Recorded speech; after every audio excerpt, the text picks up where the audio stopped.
mid-April of 2016, the company already had close to 400,000 reservations, cementing Model 3 as a definite success for the company, if they could get them delivered.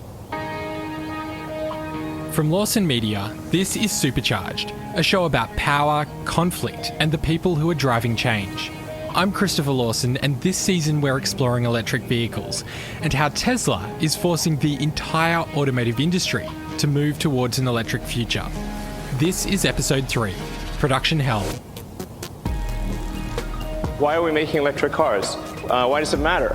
The mission of Tesla is to accelerate the advent of renewable energy. Tesla thinks of itself as a tech company, if not as much as, then even more than a car company. They designed the Model 3 to be... Anyway, Dr. Rhonda Patrick is one of my favorite scientists. She goes in, reads all of the published studies around health and longevity, and really takes that information out of there that is too technical for the average person to understand, and then translates it into things that we can incorporate into our everyday lives.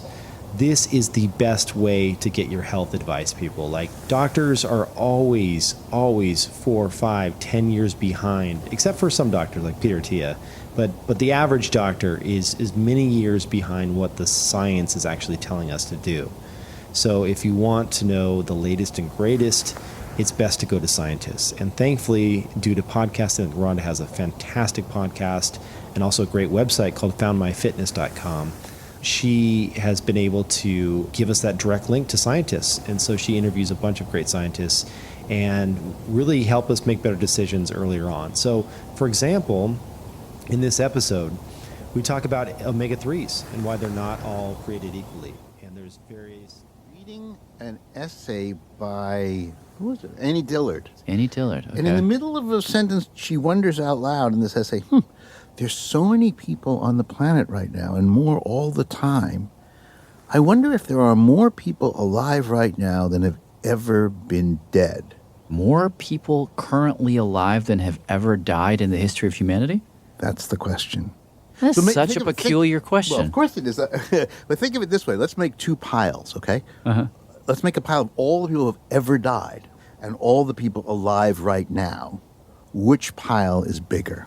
All the people that have ever died versus all the people currently alive. So, yes. Every single person who has died gets put onto a pile. Right, and everyone who's, pile as gets far as bigger we and know, bigger and except bigger. for Jesus and maybe a few others, like everybody's died. Oh, except for Jesus, because he came back. Yeah. It's funny, does he kind count? of rolled out of... That's an No, I interesting don't think you question. could count him. It would be all the people who've ever... Hello, the third edition of the Encyclopedia Britannica, published in 1797, contains a long article about Japan, which states, quote, "The natives are prohibited from going out of their country, and all foreigners are excluded from an open and free trade.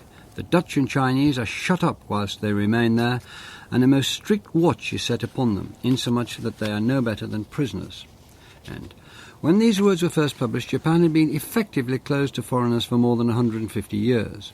In the early 17th century, the country's rulers began a policy known as Sakoku, under which Westerners were banned from entering Japan, while the country's own people weren't allowed to leave. This period of self-imposed isolation continued for over 2 centuries, until the arrival of an American Navy ship in 1854. Sakoku had major consequences for Japanese society and for the way the country had been perceived both at home and abroad. With me to discuss Japan's Sakoku period are Richard Bowring, Emeritus Professor of Japanese global perspective, and this one specifically focuses on North American electric and the threat to electric utilities here in the U.S. as well as the rest of North America. What this does essentially is it provides an overview of the threat landscape. It takes a lot of the intelligence that we work on my team as a threat intelligence team, and provides a sort of public look at, some of the adversaries that we're tracking, some of the activity that we have seen targeting electric, as well as potential future disruption, as well as potential attack scenarios that could potentially affect North American electric in the future. Well, one of the things that you highlight early on in the report is you sort of outline the various activity groups that you're tracking here. Can we go through those together and maybe just give us a taste of what each of one of those groups seems to be about? So we track 7 activity groups that target electric utilities in North America.